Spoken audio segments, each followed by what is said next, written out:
था, उन पे लाठीचार्ज हुआ, बर्बरता से 4 बार लाठीचार्ज हुआ। और उनका कसूर क्या था?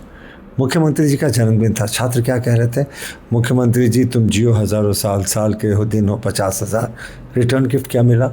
लाठियाँ, टीयर गैस, फिक्स सेस देना पड़े। तो पूरे हम जीएसटी में जब लेकर आए थे तो लोग विरोध करते थे, पर ये मुख्यमंत्री जी पूरे तरीके से बैकफुट पे इस आंदोलन के कारण, इसीलिए उस तरीके का सेस लगा नहीं होता, वो तो अवैध है। तो अब राज्य सरकार इसको संरक्षण किस तरीके से दे रही है कि अब गिरफ्तारियां नहीं होती हैं। अब तो सीआईएसएफ ने गृह मंत्री के निर्देश पर जब से गिरफ्तारियां करनी शुरू की हैं तब से ये कोयले की चोरी थम रही है। उससे पहले तो राज्य सरकार खुलकर ऐसा लगता था कि संरक्षण दे रही है चोरों को।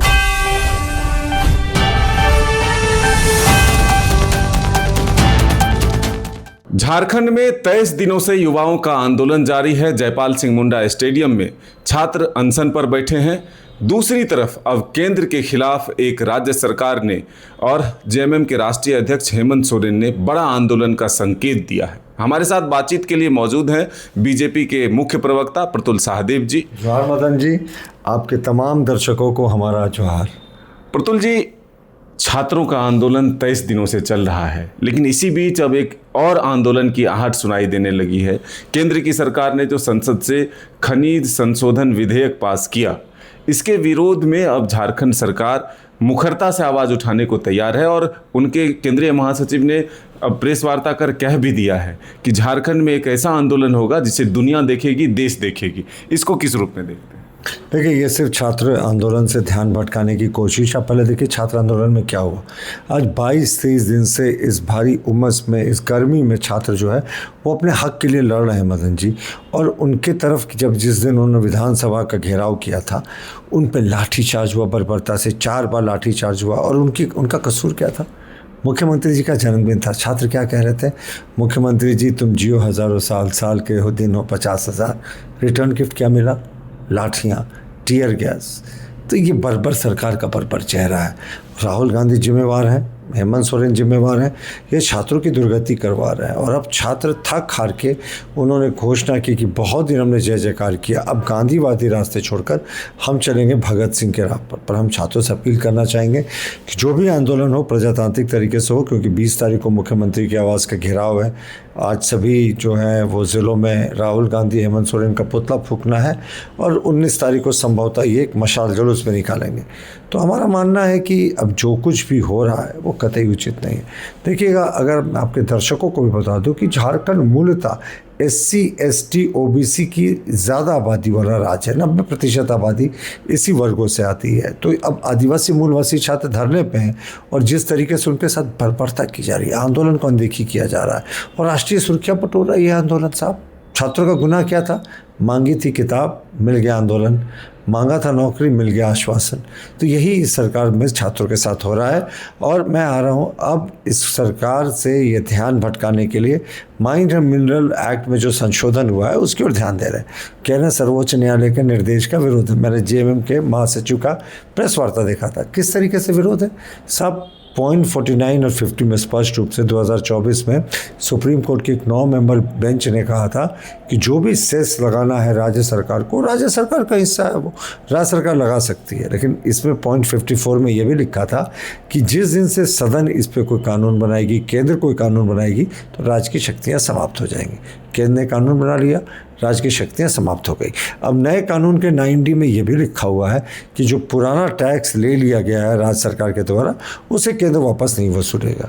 तो एक रूपता होनी चाहिए, वन नेशन वन टैक्स की ओर हम बढ़ रहे हैं। अब देखिए पड़ोस के उड़ीसा, वेस्ट बंगाल और छत्तीसगढ़ में ये टैक्स नहीं लगता है, सेस नहीं लगता है राज्य सरकार के द्वारा।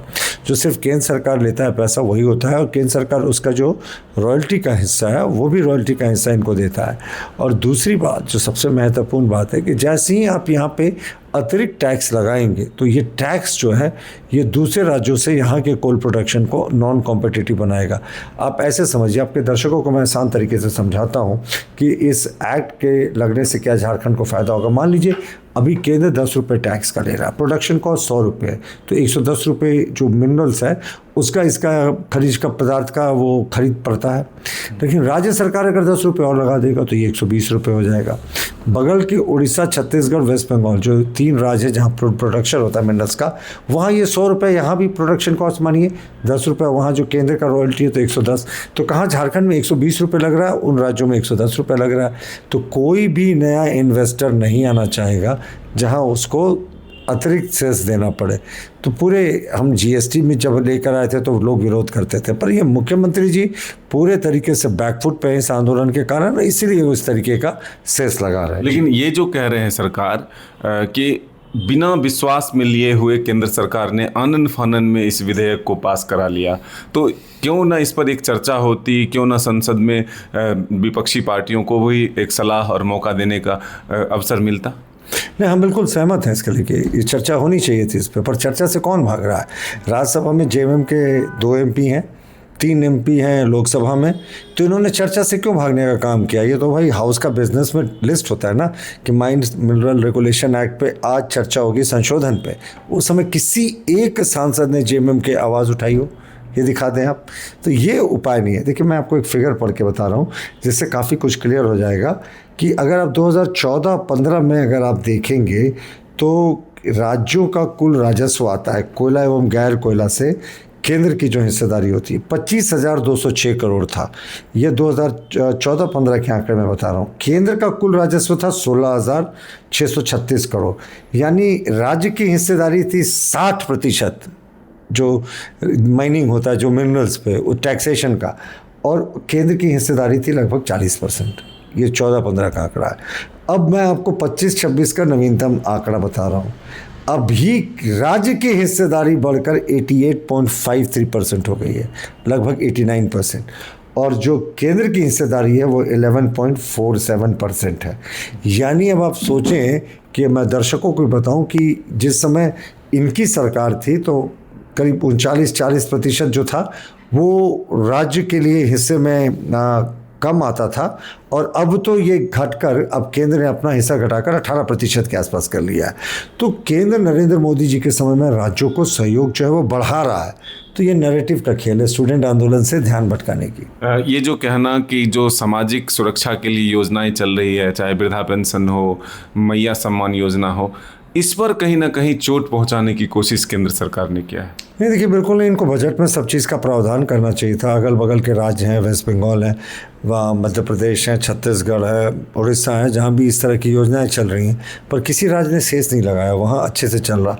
हाँ, मुख्यमंत्री जी ने काश यही संवेदनशीलता, तत्परता दिखाई होती अवैध माइनिंग को रोकने में। अब देखिए, निरसा, धनबाद के क्षेत्र में हर एक महीने कुछ लोगों की जानें चली जाती हैं, ज़मीन दोज हो जाते हैं ये अवैध माइनिंग के चक्कर में। वो नहीं रोकती सरकार। उससे सरकार को जो रेवेन्यू आता है वो तो पैरेलल इकॉनमी है ना इनका, वो तो सीधे तौर पे पैसा है, ये कोई खजाना में जमा नहीं होता, वो तो अवैध है।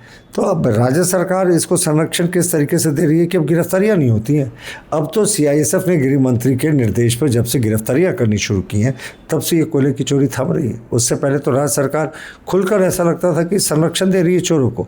तो हमारा कहना है कि जो भी इनकी योजनाएं हैं, ये राज्य के पास टूरिज्म का बहुत पोटेंशियल है, बहुत सारा ज़्यादा दूसरे सेक्टर्स में भी पोटेंशियल है। मैं दर्शकों को फिर एक बार बता दूँ कि अगर टैक्स स्ट्रक्चर झारखंड का अलग होगा, झारखंड का बढ़ा हुआ आएगा, उड़ीसा, छत्तीसगढ़ और वेस्ट बंगाल में कम होगा, तो कोई नया निवेश यहाँ नहीं आएगा, क्योंकि कंपनियाँ देखती हैं कि उनको जो मिनरल्स है, जो फाइनल प्रोडक्ट है, उसका लागत कहाँ कम पड़ रहा है, रॉ मटेरियल का जो माइनिंग कर रहे हैं वो कहाँ कम पड़ रहा है। अगर झारखंड में नॉन कॉम्पिटिटिव रेट्स आ जाएगा तो लोग शिफ्ट कर जाएंगे पड़ोसी राज्य में, तो दीर्घकालीन नुकसान इससे राज्य का होता। तो आपने सुना कि किस तरह से केंद्र और राज्य के बीच जो एक आमने सामने की स्थिति बनती हुई नजर आ रही है खनिज संशोधन विधेयक के बाद। ऐसे में प्रतुल सहदेव जी ने विस्तार से बताया कि अगर राज्यों के शेष हटा दिए जाए तभी जाकर के एक तरह से एक समानता आएंगे। जो पड़ोस के राज्य हैं वहाँ भी जो खनिज टैक्स होता है उसको देख ले अगर झारखंड सरकार, तभी जाकर के समझ में आएगा कि बड़े इन्वेस्टर को आकर्षित करने के लिए, यहाँ लाने के लिए किस तरह के नियम लागू किए जाते हैं। तो फिलहाल जो बातें सामने आ रही थी कि मैया सम्मान जैसी योजनाओं पर एक तरह से ताला लग सकता है, बंद हो सकता है, तो उस पर विस्तार से प्रतुल सहदेव जी ने बताया कि इकोनॉमी के सोर्स और भी रास्ते हैं बढ़ाने के, और इस पर मंथन करके इन योजनाओं को सुचारू रूप से चलाया जा सकता है। अपने सहयोगी नौशाद के साथ मदन सिंह, डायार्स न्यूज़ रांची।